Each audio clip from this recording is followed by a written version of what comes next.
ये कमाल दी चीज़ है कि वो बच्चा जड़ा लाहौर दे गलियां च अपनी माँ अपने प्यो अपनी भैनों के बगैर रुलिया है और अपनी मासी का घर रहिंदा है जिहड़ी कि आप विधवा है और अपने सहुरियां कोल रहिंदी ते ऑलरेडी जिहड़ी है साडे समाजिक जड़ा पूरी दी पूरी ग्रिड दे विच वो डिवैल्यूड है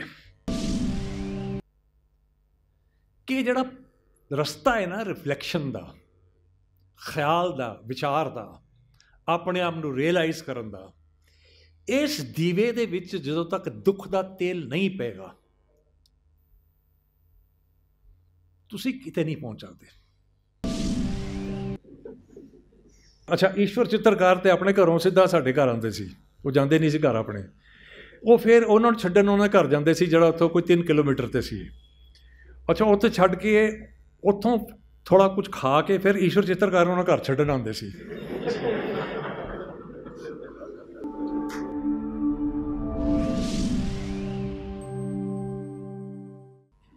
वड्डे वड्डे रोशन ख्याल दानिश्वर इत्थे बैठे ने मैं इत्थे हाज़र होया अपने समूह परिवार वालों आप सब जी का तहे दिलों सचमुच तहे दिलों शुक्रिया अदा करने लई। बहरहाल एक दो चीज़ां मैं सांझियां करांगा उसके बाद मैं छोटा रखांगा मेरे को कोशिश करांगा गल छोटी रहे।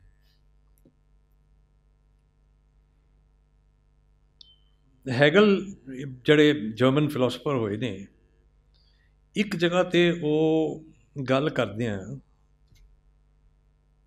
जड़ी टैक्सट होंदी जिन्हों असीं पंजाबी च की कहने पाठ ते जड़ा प्रेफेस होंदा है जिन्हों असीं कहीदा है मुखबंद। हाँ जी मुखबंद और पाठ के रिश्ते बारे गल करते हैं एक बड़ी कमाल की गल करते हैं। पहलों तो वो कहते हैं कि ये जड़ा प्रेफेस जड़ा लफ्ज़ है जड़ा मुखबंद जड़ा लफ्ज़ है ये अपने आप च एक एरर है अंदर। वो एरर ये है कि जदों तक पाठ हो ना जाए उदों तक मुखबंद लिखा नहीं जा सकता।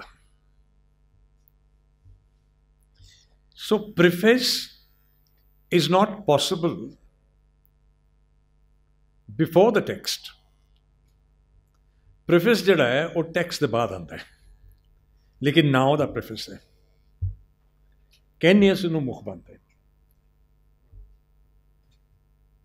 वो कहते फिर किस किस्म का रिश्ता है दोवां दे विचकार। वो कहते रिश्ता ये है कि it is the relationship of homage जिन्हों असीं कहते खराजे अकीदत एंड पैरीसाइड यानी कत्ल बाप दा कत्ल। पैरीसाइड ऑर्डिनरी कत्ल नहीं है।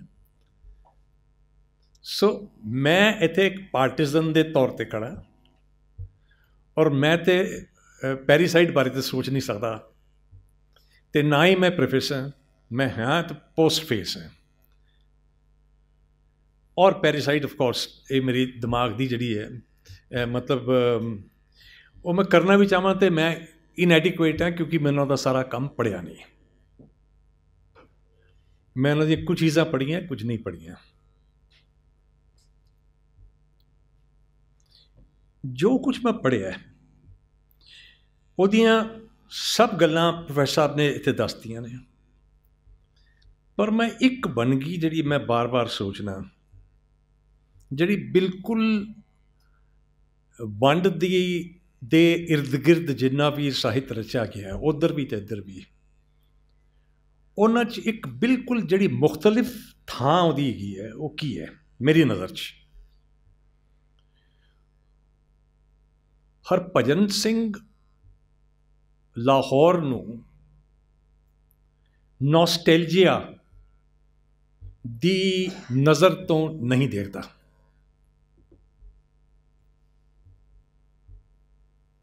एक बिल्कुल अलग चीज़ है। मतलब जिन्ना भी लाहौर सेंट्रिक या पाकिस्तान सेंट्रिक जिन्ना भी लिटरेचर है वो एक बिल्कुल अलग चीज़ है।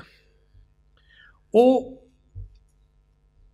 उस शहर नू उस नज़र तो देख रहा है, उस बच्चे की नज़र तो देख रहा है जिदे माँ बाप और जिदियाँ भैनां तकरीबन 8 साल की उम्र च फौत हो चुकी हैं, और उस शहर दे विच उस बिल्कुल कन्फ्यूज्ड बच्चे वांग घूम फिर रहा है।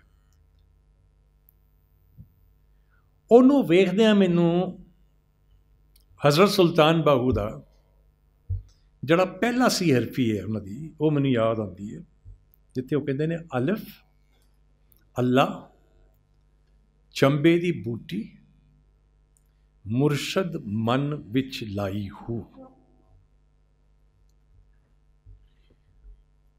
ਹੁਣ ਇਹਨੂੰ ਪੜ੍ਹਨ ਦਾ ਤਰੀਕਾ ਕੀ ਹੈ? अलिफ अपने आप च लफ्स नहीं है, ये अजे लैटर है। ये वर्णमाला का एक लैटर है। यदि एक जिन्हों कह लो कि एक फोनैटिक इमेज है।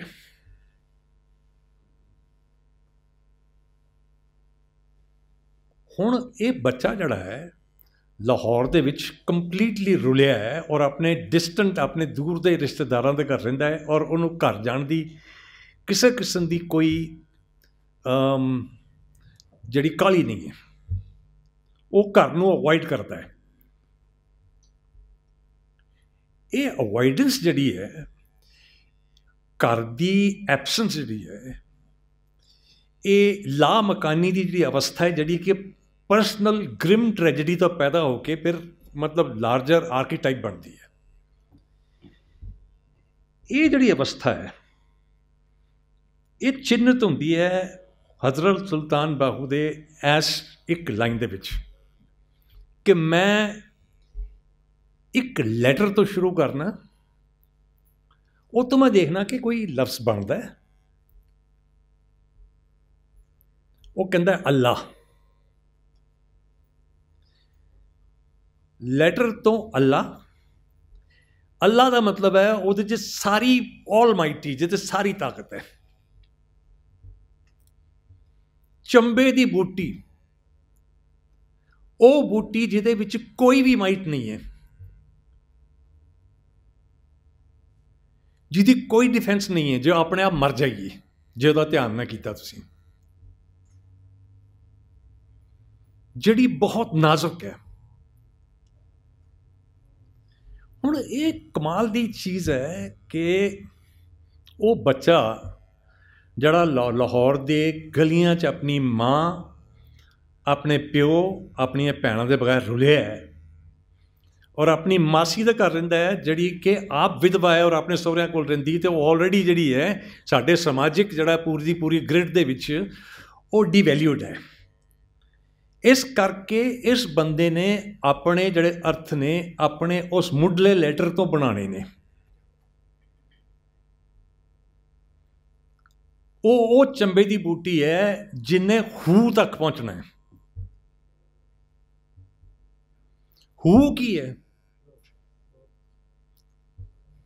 लैटर तो प्योर साउंड, विचकार टैक्सट है। मैनू ये जापदा है कई दफ़ा कि मेरे पिता की तमाम जिंदगी की जिहड़ी एलीनेशन है वो एक तो अपनी परसनल जिंदगी का ट्रॉमा जिहड़ी है उहदे च फसी है। तुसीं जे देखो तो इन्होंने जिक्र किया धुप्पे बलदा दीवा का। धुप्पे बलदा दीवा दे विच बचपन उजाड़ा का जिहड़ा उन्हां दा, मैनूं दो चीज़ां याद आईयां जे एक तो चोला टाकियां वाले का जिक्र किया है, मैं कहना मतलब गजब इंटरप्रटेशन इन्हां दी, और मैं उन्होंने थोड़ा जिहा एक होर चीज़ नाल रला देना। मैं चोला टाकियां वाले नूं शाह हुसैन दी सालू नाल रलाना। सालू पोछण जोड़िया कोई होसी रब दा लोड़िया, होर ना कीता जा।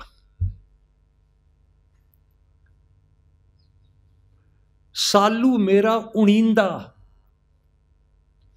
कोई शाम वृंदावन सुनींदा, जाना विखड़े राह। इन्हां दे विच या सालू दा रंग जावना,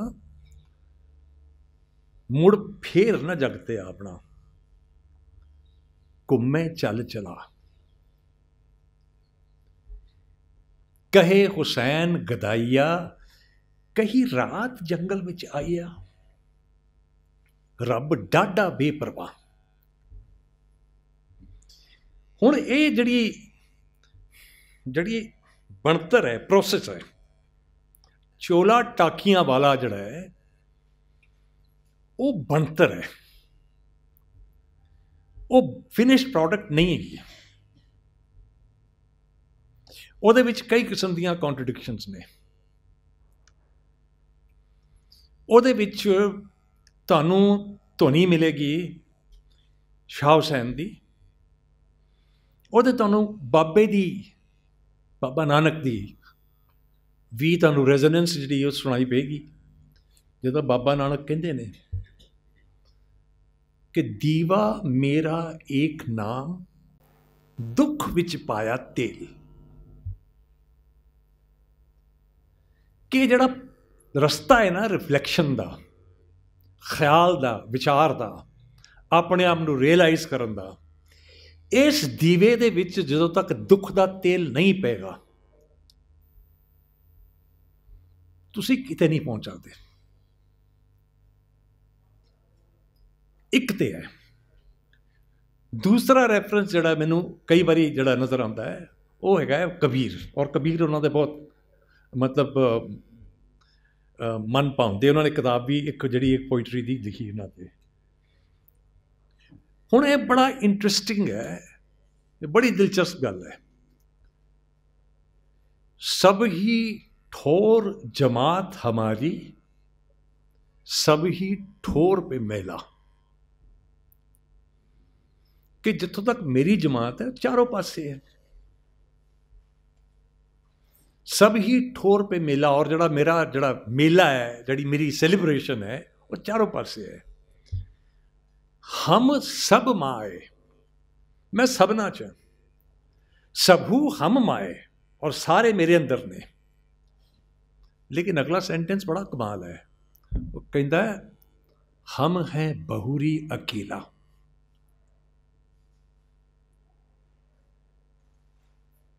ਇਹ ਜਿਹੜਾ ਕ੍ਰੀਏਟਿਵ ਪ੍ਰੋਸੈਸ ਹੈ ਉਹਦੇ ਵਿੱਚ ਤੁਸੀਂ ਇੱਕੋ ਵੇਲੇ ਟੱਪਰੀਵਾਸ ਵੀ ਹੁੰਦੇ ਹੋ, ਨੋਮੈਡ ਵੀ ਹੁੰਦੇ ਹੋ, ਚਾਰੋਂ ਪਾਸੇ ਜਾ ਰਹੇ ਹੋ, ਔਰ ਉਸੇ ਵਕਤ ਹੀ ਤੁਸੀਂ ਬਿਲਕੁਲ ਇਕੱਲੇ ਹੁੰਦੇ ਹੋ, ਜਿਹਦੇ ਤੁਸੀਂ ਕਈ ਕਿਸਮ ਦੀਆਂ ਚੀਜ਼ਾਂ ਜਿਹੜੀਆਂ ਹੈ, मतलब वो एक मनन की अवस्था है। वो इनू फ्रेंच जोड़ा फिलोसफर है इमैनुअल लेविनास, जोड़ा हाइडेगर तो जिन्हें बगावत करती सी, वो इनू इस तरह कहता है, वो कहता है कि you are simultaneously a nomad, nomad जोड़ा तुरया फिरदा है, जोड़ा टपरीवास है, एंड ए मोनैड, यानी वह बिल्कुल उलट कि तुसी उस कमरे चो जिस कमरे की कोई बारी कोई बूहा नहीं है, एक पासे तुसी बिल्कुल खुले हो। इस करके जड़ा अदर है उन्होंने अपने आप के अंदर एसिमिलेट करना, ये बड़ी खूबसूरत गल कही प्रोफेसर साहब ने कि है कि हो तुसी भाई, ओ यू आर मल्टीपली सिंगुलर।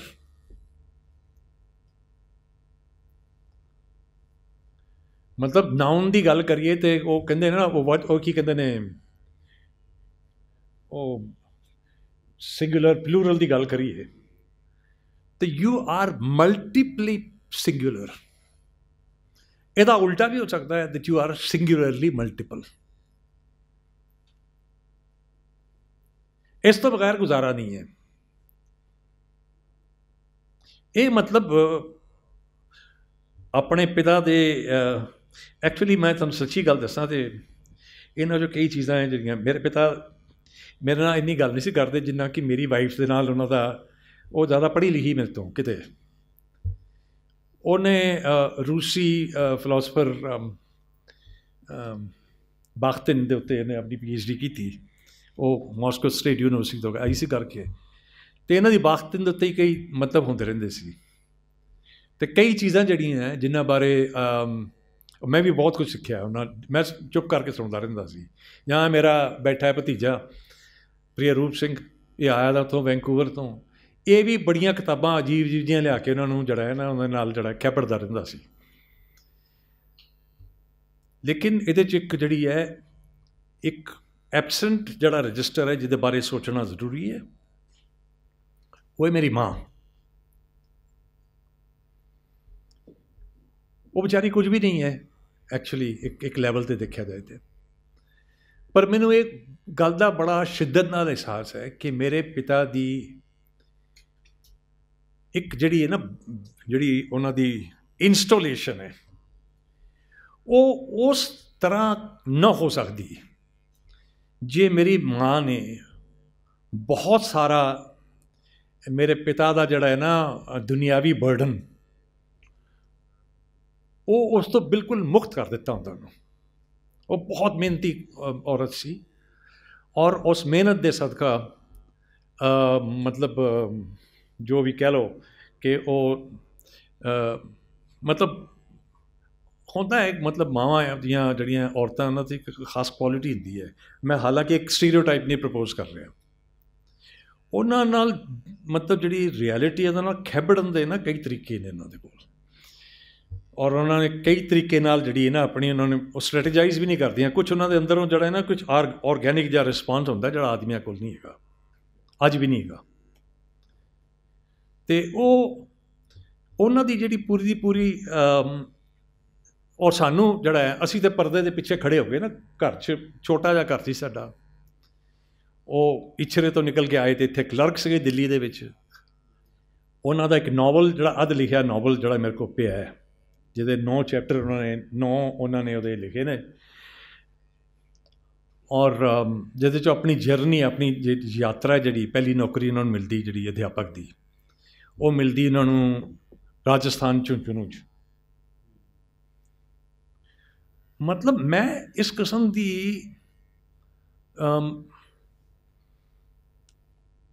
ਇਹਨੂੰ ਮੈਂ ਮਤਲਬ I don't know how to say this, ਇਹਨੂੰ ਮੈਂ ਜੇ ਕੋਈ ਇਹਨੂੰ ਇਸ ਵਿਧਾ ਨੂੰ ਐਕਸਪਲੇਨ ਕਰਾਂ ਤਾਂ ਹਾਈਪਰ ਸੁਰੀਲਿਜ਼ਮ ਇਹਨੂੰ ਮੈਂ ਕਹਾਂਗਾ। ਮੈਂ ਇਸ ਕਿਸਮ ਦੀ ਰਾਈਟਿੰਗ ਜਿਹੜੀ ਪੰਜਾਬੀ 'ਚ ਨਹੀਂ ਦੇਖੀ। ਮੈਂ ਕਾਫੀ ਪੜ੍ਹਿਆ ਹੈ ਪਰ ਇਹ ਆਪਣੇ ਆਪ 'ਚ ਬਿਲਕੁਲ ਨਵੇਕਲੀ ਚੀਜ਼ ਹੈ।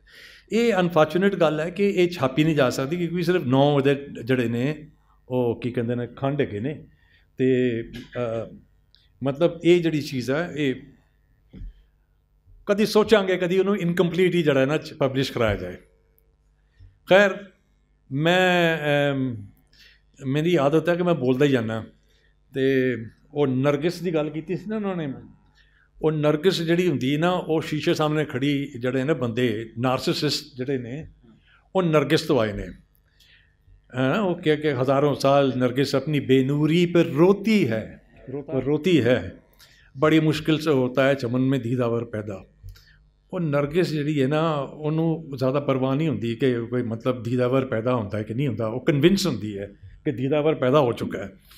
तो मैं अपनी गल नूं अखीर च बस इत्थे ख़त्म करांगा कि मेरे पिता कोलों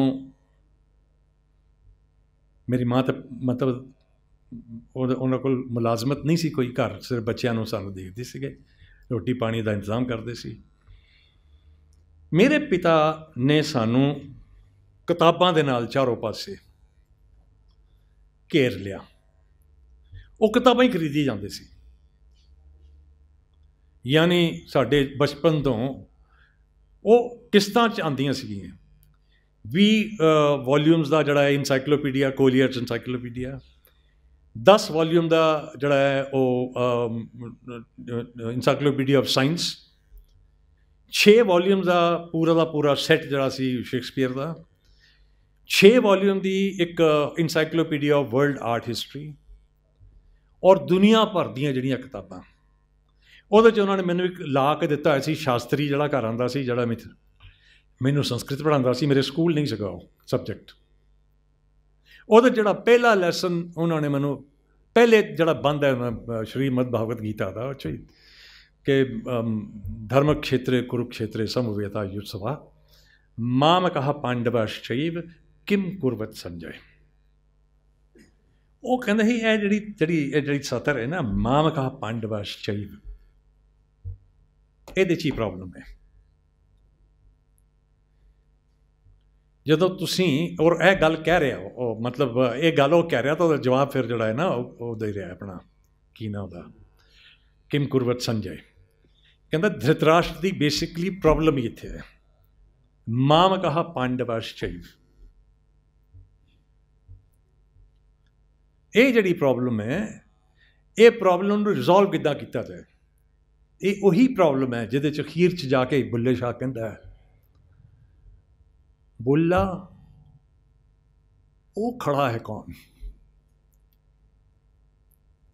ਇਹ ਜਿਹੜੀ ਸਮਰਥਾ ਹੈ ਨਾ, ਉਹ ਖੜਾ ਹੈ ਕੌਣ, ਉਹਨੂੰ ਹੱਥ ਲਾਣਾ।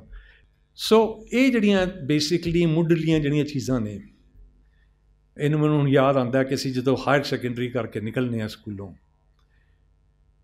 ਅਸੀਂ ਟੋਲਸਟੋਏ ਪੜ੍ਹਿਆ, ਅਸੀਂ ਗੋਰਕੀ ਪੜ੍ਹਿਆ, ਅਸੀਂ ਉਦੋਂ ਟਰਾਂਸਲੇਸ਼ਨਸ ਦਾ ਹੀ ਜ਼ਿਕਰ ਚੱਲ ਰਿਹਾ ਹੈ, ਅਸੀਂ ਉਦੋਂ ਅਲਬਰਟ ਕਾਮੂ ਦਾ ਜਿਹੜਾ ਹੈ ਕੀ ਕਹਿੰਦੇ ਨੇ 11ਵੀਂ ਜਮਾਤ 'ਚ ਤੁਸੀਂ ਸੋਚ ਲਓ ਅਸੀਂ ਪੜ੍ਹਿਆ, ਇਹ ਕੀ ਕਹਿੰਦੇ ਨੇ ਸਟ੍ਰੇਂਜਰ, ਦ ਫਾਲ, ਪਲੇਗ,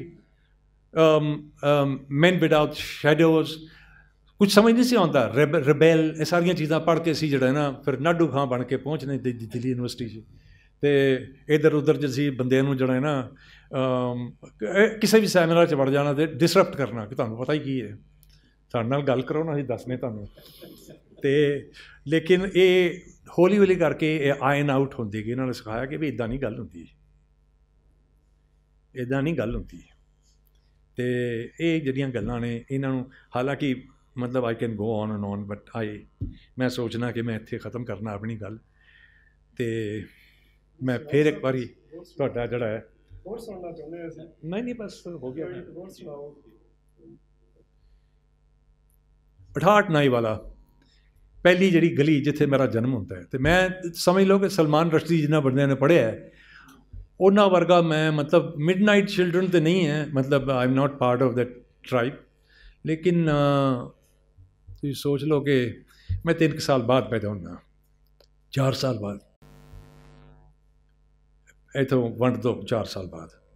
ਔਰ ਕਈ ਕਿਸਮ ਦੇ ਬੰਦੇ ਸਾਰੇ ਘਰ ਆਉਂਦੇ ਨੇ, ਉਹ ਮੈਨੂੰ ਜਿਹੜੇ ਯਾਦ ਆਉਂਦੇ ਨੇ। ਉਰਦੂ ਦਾ ਬੜਾ ਵੱਡਾ ਇੱਕ ਨੋਵਲਿਸਟ ਸੀ ਜਿਹਨੂੰ ਸਾਹਿਤ ਅਕੈਡਮੀ ਅਵਾਰਡ ਮਿਲਿਆ, ਸੁਰਿੰਦਰ ਪ੍ਰਕਾਸ਼, ਫਿਰ ਦਵਿੰਦਰ ਸਤਿਆਰਥੀ, ਫਿਰ ਜਿਹੜੇ ਮਤਲਬ ਬਚਪਨ ਦੇ ਜਿਹੜੀਆਂ ਚੀਜ਼ਾਂ ਯਾਦ ਨੇ, ਹਜ਼ਾਰਾ ਸਿੰਘ ਗੁਰਦਾਸਪੁਰੀ, ਤਾਰਾ ਸਿੰਘ ਕਾਮਲ ਹੋਰੀ, ਔਰ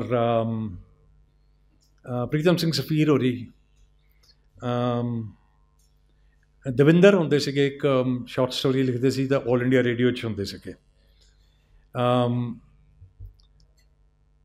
ਔਰ ਮਤਲਬ ਬੈਠਕ ਦੇ ਵਿੱਚ ਮਤਲਬ ਅਜੀਬ ਜੇ ਮਤਲਬ ਚੱਲਦੇ ਸੀਗੇ, ਕਦੀ ਪਲੇਟੋ 'ਤੇ ਗੱਲ ਹੋ ਰਹੀ ਹੈ, ਕਦੀ ਐਰਿਸਟੋਟਲ 'ਤੇ ਹੋ ਰਹੀ ਹੈ, ਕਦੀ ਸੋਕਰਟੀਸ 'ਤੇ ਹੋ ਰਹੀ ਹੈ। ਅਸੀਂ ਪਰਦਿਓਂ ਪਿੱਛੇ ਖੜ੍ਹੇ ਹੋ ਕੇ ਸੁਣਦਾ ਸੀ ਕਿ ਇਹ ਕਰਦੇ ਕੀ ਪਏ ਨੇ, ਛੋਟੇ ਛੋਟੇ ਬੱਚੇ ਸੀ ਅਸੀਂ। ਉਹ ਪਲੇਟੋ ਬਾਰੇ ਗੱਲ ਕਰਨ ਤੇ ਅਸੀਂ ਸੋਚੀਏ ਕਿ ਇਹ ਕਰਦੇ ਕੀ ਪਏ ਨੇ। ਉਦੋਂ ਇੱਕ ਪਲੇਟੋ ਦਾ ਫਾਊਂਟਨ ਪੈਨ ਆਉਂਦਾ ਸੀ, ਅਤੇ ਅਸੀਂ ਸੋਚਦੇ ਸੀ ਇਹ ਪੈਨ ਬਾਰੇ ਕੀ ਡਿਸਕਸ਼ਨ ਹੋ ਰਹੀ ਹੈ। ਉਹ ਪਲੇਟੋ ਬਾਰੇ ਗੱਲ ਹੋਈ ਜਾ ਰਹੀ ਹੈ, ਅਤੇ ਫਿਰ ਬਾਅਦ 'ਚ ਪਤਾ ਲੱਗਾ ਕਿ ਨਹੀਂ, ਫਿਰ ਇਹ ਜਿਹੜਾ ਸਮਾਂ ਸੀ ਇਹਦੇ 'ਚ ਫਿਰ ਇੱਕ ਅਜਮਲ ਖਾਂ ਬਾਜ਼ਾਰ, ਅੱਛਾ ਈਸ਼ਵਰ ਚਿੱਤਰਕਾਰ ਤੇ ਆਪਣੇ ਘਰੋਂ ਸਿੱਧਾ ਸਾਡੇ ਘਰ ਆਉਂਦੇ ਸੀ, ਉਹ ਜਾਂਦੇ ਨਹੀਂ ਸੀ ਘਰ ਆਪਣੇ, ਉਹ ਫਿਰ ਉਹਨਾਂ ਨੂੰ ਛੱਡਣ ਉਹਨਾਂ ਦੇ ਘਰ ਜਾਂਦੇ ਸੀ ਜਿਹੜਾ ਉੱਥੋਂ ਕੋਈ 3 ਕਿਲੋਮੀਟਰ 'ਤੇ ਸੀ।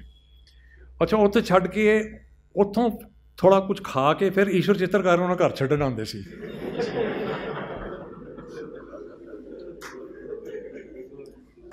ਇਸ ਤਰ੍ਹਾਂ ਉਹ ਰਾਤ ਦੀ 11, 11:30, 12 ਵੱਜ ਜਾਣੇ।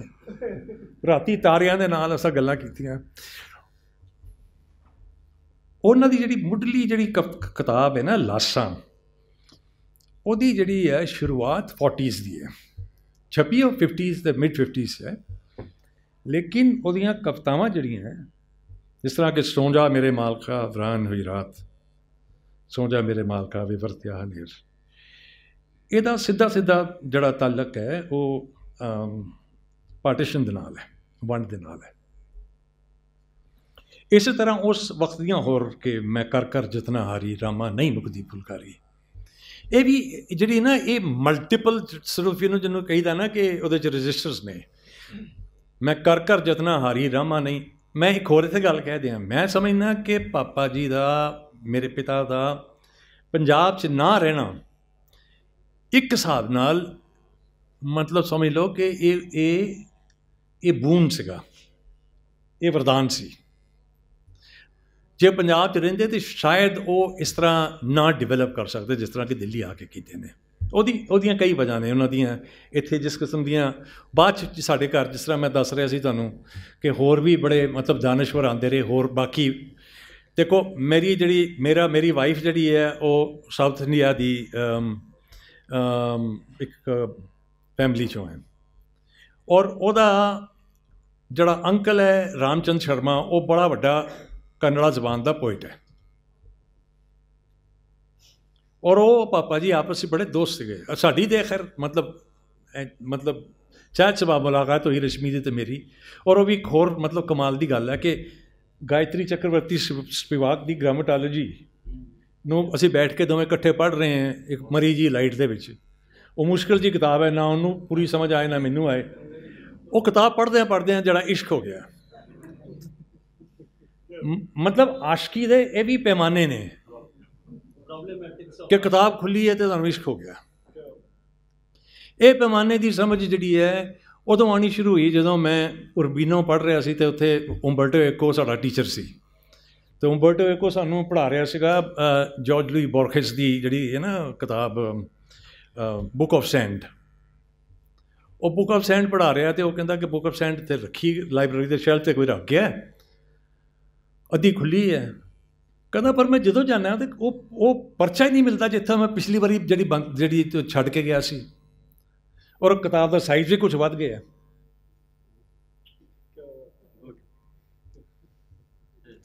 ਉਹ ਇਹ ਜਿਹੜੀ ਗੱਲ ਸੀ, ਇਸ ਗੱਲ ਦਾ ਕੁਛ ਮੈਨੂੰ ਜਿਹੜਾ ਹੈ ਇਸ਼ਾਰਾ ਆਪਣੇ ਪਿਤਾ ਦੇ ਨਾਲ ਗੱਲ ਕਰਦਿਆਂ ਜਿਹੜਾ ਹੈ ਹੋਇਆ ਸੀ। ਪਰ ਉਹਦੀ ਜਿਹੜੀ ਤਫਸੀਲ 'ਚ ਜਿਹੜੀ ਉੰਬਰਟੋ ਏਕੋ ਦੇ ਨਾਲ ਜਿਹੜੀ ਫਿਰ ਗੱਲ ਹੋਈ, ਫਿਰ ਮੈਂ ਆ ਕੇ ਦੱਸੀ ਪਾਪਾ ਜੀ ਨੂੰ। ਮੈਂ ਕਿਹਾ ਬਈ ਇਹ ਉੰਬਰਟੋ ਏਕੋ ਦੀ ਗੱਲ ਕਰ ਤਾਂ ਕਹਿੰਦਾ ਫਿਰ ਤੂੰ ਕੀ ਸੋਚਣਾ ਹੈ? ਮੈਂ ਕਿਹਾ ਮੈਂ ਸੋਚਣਾ ਕਿ ਉੰਬਰਟੋ ਏਕੋ ਇੱਕ ਮਤਲਬ ਉਹਦਾ ਭਾਵੇਂ ਇਹਨਾਂ ਮਤਲਬ ਦਰੀਦਾ ਵਰਗਾ ਜਿਹੜਾ ਹੈ ਆਈਕੋਨਿਕ ਨਾਂ ਸ਼ਾਇਦ ਨਾ ਹੋਵੇ, ਪਰ ਹੈ ਵੈਸੇ। ਲੇਕਿਨ ਉਹਦੇ ਮੈਨੂੰ ਇੱਦਾਂ ਲੱਗਦਾ ਸੀ ਟੀਚਰ ਦੇ ਤੌਰ 'ਤੇ ਕਿ ਉਹਦੇ ਅੰਦਰ ਘੱਟੋ ਘੱਟ ਨਹੀਂ ਤਾਂ ਕੋਈ 15 ਸੈਂਚੁਰੀਜ਼ ਬੋਲ ਰਹੀਆਂ ਇਕੱਠੀਆਂ।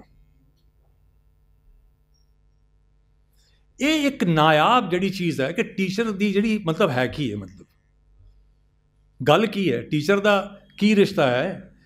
ਦੋ ਕਿਸਮ ਦੇ ਟੀਚਰ ਨੇ ਇੱਥੇ ਤੁਹਾਡੇ, ਬੜੇ ਮਤਲਬ ਸਮਝਦਾਰ ਟੀਚਰ ਨੇ। ਜੀਵੇ ਮੁਰਸ਼ਦ ਕਾਮਲ ਸਾਈਂ ਜਿਸ ਇਹ ਬੂਟੀ ਲਾਈ ਹੋ।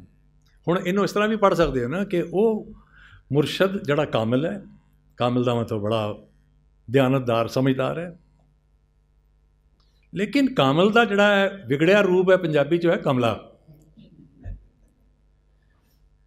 ਅਤੇ ਜੇ ਟੀਚਰ ਕਮਲਾ ਨਹੀਂ ਹੈ ਤਾਂ ਉਹ ਤੁਹਾਨੂੰ ਇੱਕ ਪੁਆਇੰਟ ਤੋਂ ਬਾਅਦ ਸੇਧ ਨਹੀਂ ਦੇ ਸਕਦਾ, ਮਤਲਬ ਤੁਹਾਨੂੰ ਰੋਸ਼ਨੀ ਨਹੀਂ ਦੇ ਸਕਦਾ। ਟੀਚਰ ਦੇ ਇਹ ਜਿਹੜਾ ਦਿਮਾਗ ਹੈ ਤੇ ਥੋੜ੍ਹਾ ਜਿਹਾ ਕਰੈਕ ਹੋਣਾ ਜ਼ਰੂਰੀ ਹੈ। ਮਤਲਬ ਮੈਂ ਕੁਝ ਜ਼ਿਆਦਾ ਤਾਂ ਨਹੀਂ ਗੱਲ ਕਹਿਤੀ ਹੈ ਜੀ? ਹਾਂਜੀ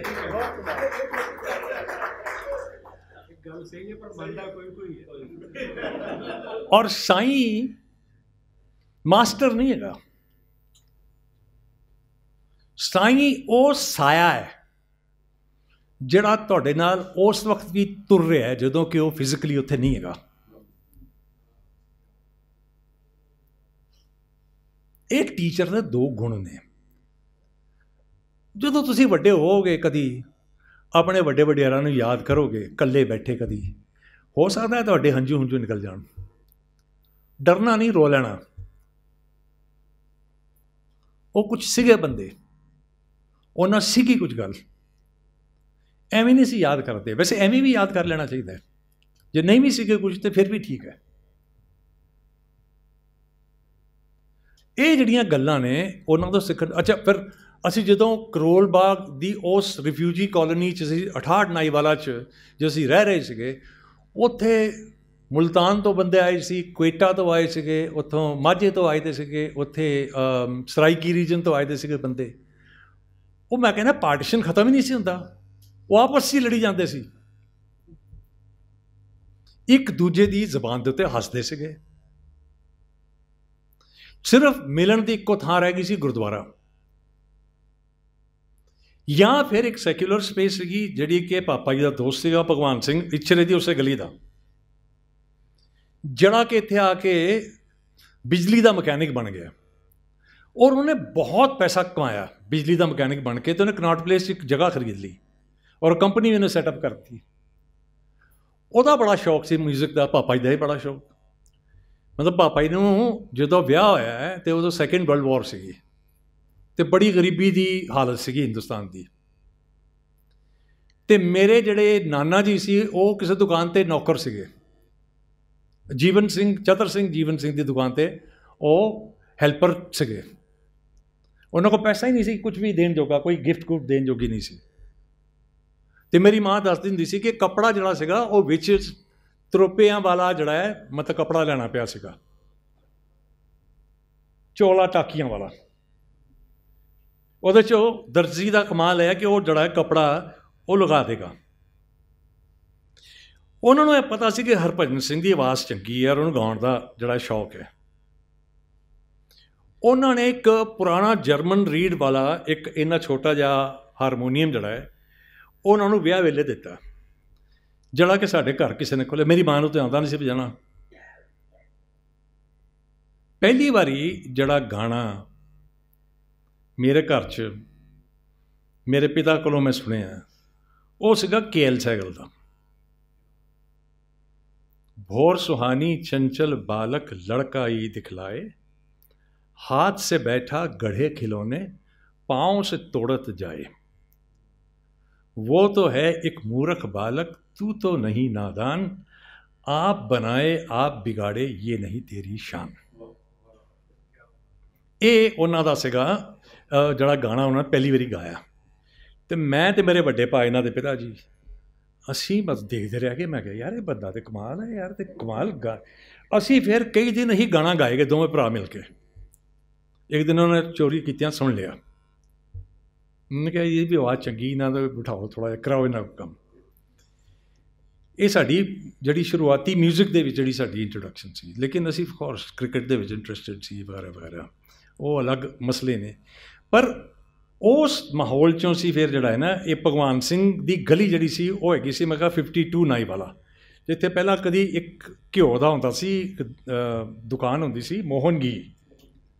मोहन घी ऐसा कि गांव से नाता ही टूट गया है ना, अजे उत्थे ही है। ਉਹ ਮੋਹਨ ਘੀ ਦੀ ਪਿਛਲੀ ਜਿਹੜੀ ਦੁਕਾਨ ਗਲੀ ਸੀ ਉਹਦੇ 'ਚ ਭਗਵਾਨ ਸਿੰਘ ਦਾ ਘਰ ਸੀ। ਇਹ ਮੈਂ ਤੁਹਾਨੂੰ अर्ਲੀ 50s ਦੀ ਗੱਲ ਦੱਸ ਰਿਹਾ। ਸਲਾਮਤ ਅਲੀ ਨਜ਼ਾਕਤ ਅਲੀ ਦਾ ਪਹਿਲਾ ਜਿਹੜਾ ਹੈ ਕੌਂਸਰਟ ਦਿੱਲੀ ਦੇ ਵਿੱਚ, ਉਹ ਇਸ ਮੋਟਰਸਾਈਕਲ ਔਰ ਇਲੈਕਟ੍ਰਿਕ ਇੰਜੀਨੀਅਰ ਨਹੀਂ ਕੀ ਕਹਿੰਦੇ ਨੇ ਇਲੈਕਟ੍ਰੀਸ਼ੀਅਨ ਭਗਵਾਨ ਸਿੰਘ ਦਾ ਘਰ ਹੋਇਆ। ਔਰ ਸੁਣਨ ਵਾਲੇ ਕੌਣ ਸੀਗੇ?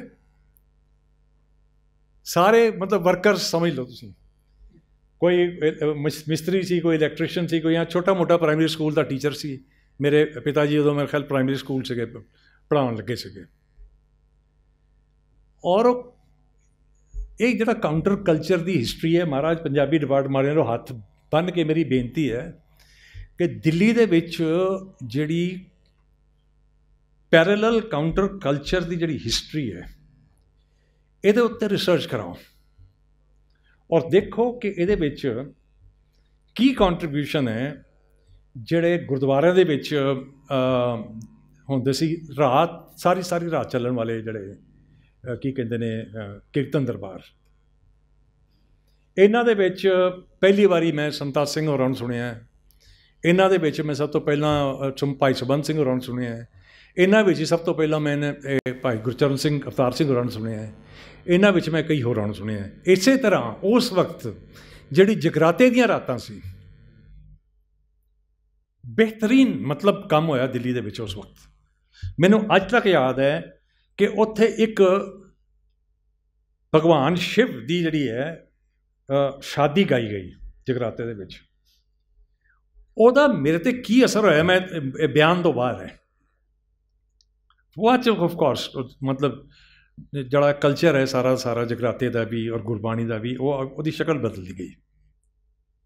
ਇਹ ਜਿਹੜੇ ਕਾਊਂਟਰ ਕਲਚਰ ਸੀਗੇ, ਖਾਸ ਤੌਰ 'ਤੇ ਰਿਫਿਊਜੀ ਜਿਹੜੇ ਕਲੋਨੀਆਂ ਦੇ ਵਿੱਚ, ਇਹਨਾਂ 'ਤੇ ਕੋਈ ਕੰਮ ਨਹੀਂ ਹੋਇਆ। ਸਾਰਾ ਦਾ ਸਾਰਾ ਕੰਮ ਦਿੱਲੀ ਦੀ ਜਿਹੜੀ ਮਿਊਜ਼ੀਕਲ ਓਰੀਐਂਟੇਸ਼ਨ ਹੈ ਉਹ ਹੈਗੀ ਹੈ ਕਾਇਸਥ ਔਰ ਜਿਹੜੀ ਵਰਲਡ ਸਿਟੀ ਦੀ। ਉਹਨਾਂ ਨੇ ਕੀ ਕਲਚਰ ਪ੍ਰਮੋਟ ਕੀਤਾ ਹੈ, ਉਹ ਕੀ ਜ਼ਬਾਨ ਉਹਨਾਂ ਨੇ ਪ੍ਰਮੋਟ ਕੀਤੀ ਹੈ।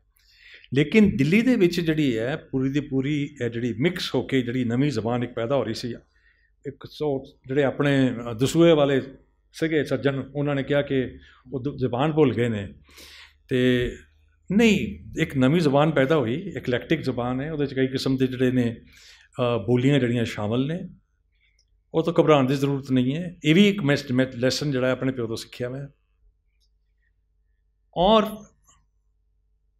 ਮੈਨੂੰ ਅੱਜ ਤੱਕ ਯਾਦ ਹੈ, ਇਹ ਵੀ ਮੈਂ ਅਖੀਰ 'ਚ ਹੁਣ ਇਹੀ ਗੱਲ ਕਰਨਾ ਕਿ ਮਤਲਬ ਤੁਸੀਂ ਬਲਵੰਤ ਗਾਰਗੀ ਹੋਰਾਂ ਦਾ ਜ਼ਿਕਰ ਕੀਤਾ। ਸਾਡੇ ਘਰ ਆਉਂਦਾ ਸੀ ਅਤੇ ਮੇਰੇ ਪਿਤਾ ਜੀ ਸਾਡੇ ਸਾਰਿਆਂ ਨਾਲ ਚਟਾਈ ਪਾ ਕੇ ਬਾਹਰ ਬੈਠਕ ਦੇ ਵਿੱਚ ਲੇਟੇ ਹੁੰਦੇ ਸੀਗੇ। ਅਸੀਂ ਉਹਨਾਂ ਦੇ ਢਿੱਡ ਦੇ ਨਾਲ ਖੇਡਦੇ ਰਹਿਣਾ, ਉਹਦੇ ਧੁੰਨੀ 'ਚੋਂ ਜੇ ਰੂਹ ਕੱਢਣਾ। ਬੱਚਿਆਂ ਦੀ ਜਿਹੜੀ ਹੁੰਦੀ ਆਦਤ। ਔਰ ਇਹਨੇ ਗਾਰਗੀ ਹੋਰਾਂ ਨੇ ਲਿਖਿਆ ਕਿ ਭਈ ਇਹ ਬੰਦਾ ਇਸ ਤਰ੍ਹਾਂ ਮਤਲਬ ਕੇਵ ਦੇ ਵਿੱਚ ਜਿਹੜਾ ਹੈ ਨਾ, ਉਹ ਕੀ ਕਹਿੰਦਾ, ਆਦ ਮਾਨਵ ਰਹਿ ਰਿਹਾ ਹੈ।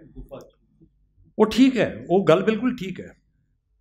ਉਹ ਵੀ ਸਾਡੇ ਘਰ ਜਿਹੜੀਆਂ ਨਾ ਮਤਲਬ ਇੱਕ ਦਿਨ ਲੈ ਕੇ ਉਮਾ ਵਾਸੁਦੇਵ ਨੂੰ ਆ ਗਏ।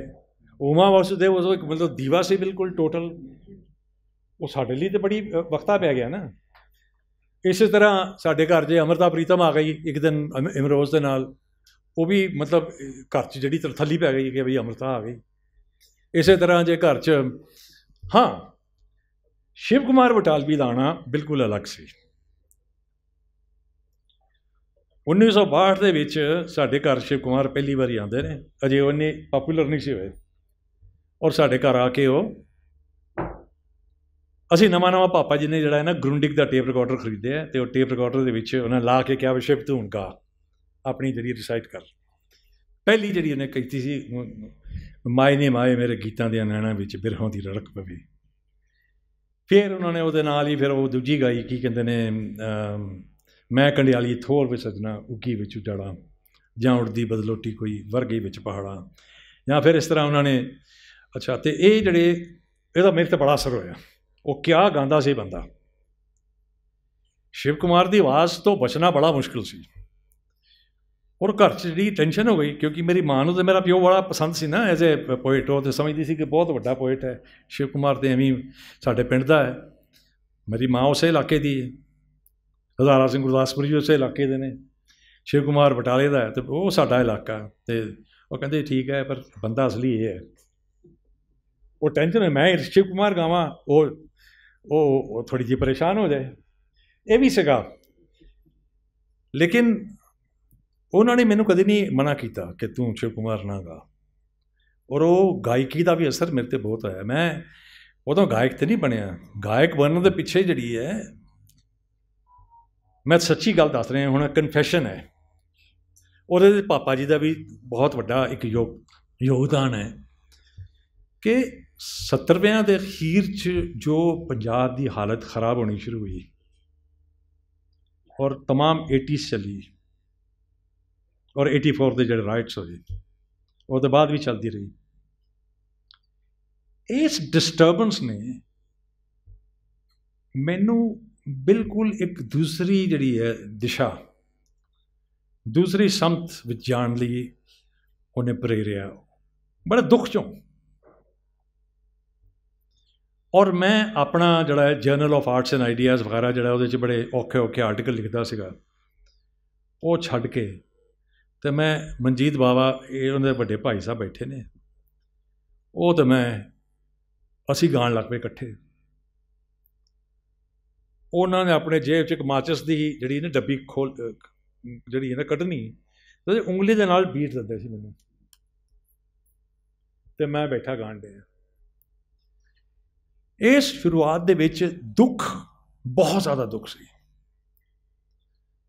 ਇਹ ਸਿਰਫ ਨੀਲੇ ਸਾਕੇ ਦੇ ਨਾਲ ਨਹੀਂ, ਨੀਲਾ ਸਾਕਾ ਕਹਿੰਦੇ, ਨੀਲੇ ਤਾਰਾ ਦਾ ਸਾਕਾ, ਉਹ ਸਾਕੇ ਦੇ ਨਾਲ ਨਹੀਂ ਸ਼ੁਰੂ ਹੋਈ, ਉਸ ਤੋਂ ਪਹਿਲਾਂ ਸ਼ੁਰੂ ਹੋਈ। ਇਹ 79 ਦੇ ਕਰੀਬ ਸ਼ੁਰੂ ਹੋਈ। ਬਹੁਤ ਸਾਰੇ ਸਵਾਲ ਨੇ ਜਿਹੜੇ ਮਤਲਬ ਜਿਹਨਾਂ ਸਮਝ ਨਹੀਂ ਸੀ ਆਉਂਦੀ, ਔਰ ਉਹ ਦੁੱਖ ਜਿਹੜਾ ਸੀ ਬਹੁਤ ਗਹਿਰਾ ਸੀ। ਉਹ ਦੁੱਖ ਗਹਿਰਾਉਂਦਾ ਗਿਆ, ਉਹ ਖ਼ਤਮ ਨਹੀਂ ਹੋਇਆ, ਅੱਜ ਵੀ ਨਹੀਂ ਖ਼ਤਮ ਹੋਇਆ। ਯਾਨੀ ਉਹ ਮੁਖਤਲਿਫ ਉਹਦੀਆਂ ਜਿਹੜੀਆਂ ਸ਼ੇਪਸ ਨੇ, ਉਹਨਾਂ 'ਚੋਂ ਮਤਲਬ 2002 'ਚ ਸਾਡੇ ਪਿਤਾ ਨੇ ਸਾਨੂੰ ਜਿਹੜਾ ਹੈ ਨਾ ਅਲਵਿਦਾ ਕਿਹਾ, ਲੇਕਿਨ ਮੈਨੂੰ ਇਸ ਗੱਲ ਦਾ ਪਤਾ ਹੈ ਕਿ ਉਹਨਾਂ ਨੂੰ 2002 ਦੇ ਵਿੱਚ ਗੁਜਰਾਤ ਦੇ ਵਿੱਚ ਜੋ ਕੁਛ ਵਾਪਰਿਆ ਉਹਦਾ ਕਿੰਨਾ ਦੁੱਖ ਸੀ। ਇਹ ਚੀਜ਼ਾਂ ਜਿਹੜੀਆਂ ਸਾਡੀਆਂ ਜਿਹੜੀਆਂ ਨਾ ਫੋਰਮੇਟਿਵ ਜਿਹੜੀਆਂ ਚੀਜ਼ਾਂ, ਇਹਨਾਂ ਦੇ ਇਨਫਲੂਐਂਸਿਸ ਸੀਗੇ ਸਰ 'ਤੇ। ਇਹਨਾਂ ਤੋਂ ਅਸੀਂ ਮਤਲਬ ਮੁਨਕਰ ਨਹੀਂ ਹੋ ਸਕਦੇ। ਖੈਰ, ਮੈਂ ਇੱਥੇ ਹੁਣ ਖ਼ਤਮ ਕਰਨਾ, ਮੈਂ ਬਹੁਤ ਜ਼ਿਆਦਾ ਬੋਲ ਲਿਆ, ਅਤੇ ਕਦੀ ਮੌਕਾ ਮਿਲਿਆ ਕਦੀ, ਅਤੇ ਮੈਂ ਫਿਰ ਕਦੀ ਜਿਹੜੀ ਹੈ ਉਹ ਇੱਕ ਮਜਾਲਸਾ ਇੱਥੇ ਸਜਾਵਾਂਗੇ, ਅਤੇ ਫਿਰ ਅਸੀਂ ਪੂਰੀ ਦੀ ਪੂਰੀ ਹਿਸਟਰੀ ਦਿੱਲੀ ਦੀ ਜਿਹੜੀ ਹੈ ਪਿਛਲੇ 60-70 ਸਾਲ ਦੀ ਜਿਹੜੀ ਹੈ ਉਹ 'ਚੋਂ ਨਿਕਲਾਂਗੇ, ਦੇਖਾਂਗੇ ਇੱਥੇ ਸਾਹਿਰ ਕੀ ਸੀ, ਇੱਥੇ ਮੰਟੋਕ ਦਾ ਕੀ ਮਤਲਬ, ਉਹਦੇ ਕੀ ਪੈਮਾਨੇ ਕੀ ਸੀ, ਆਰਟ ਸੀਨ ਕੀ ਸੀ, ਉਹਦੇ 'ਚ ਪੰਜਾਬੀਆਂ ਦਾ ਕੀ ਰੋਲ ਸੀ, ਵਗੈਰਾ ਵਗੈਰਾ। ਪੰਜਾਬੀ ਆ ਕੇ ਬਾਹਰ ਕਿੱਦਾਂ ਬੈਠੇ ਵਰਲਡ ਸਿਟੀ ਤੋਂ ਬਾਹਰ, ਔਰ ਦਿੱਲੀ ਕਿੱਦਾਂ ਬਣਦੀ ਗਈ, ਔਰ ਕਿੱਦਾਂ ਪੰਜਾਬੀਆਂ ਦਾ ਫਿਰ ਡਿਕਲਾਈਨ ਹੋਇਆ।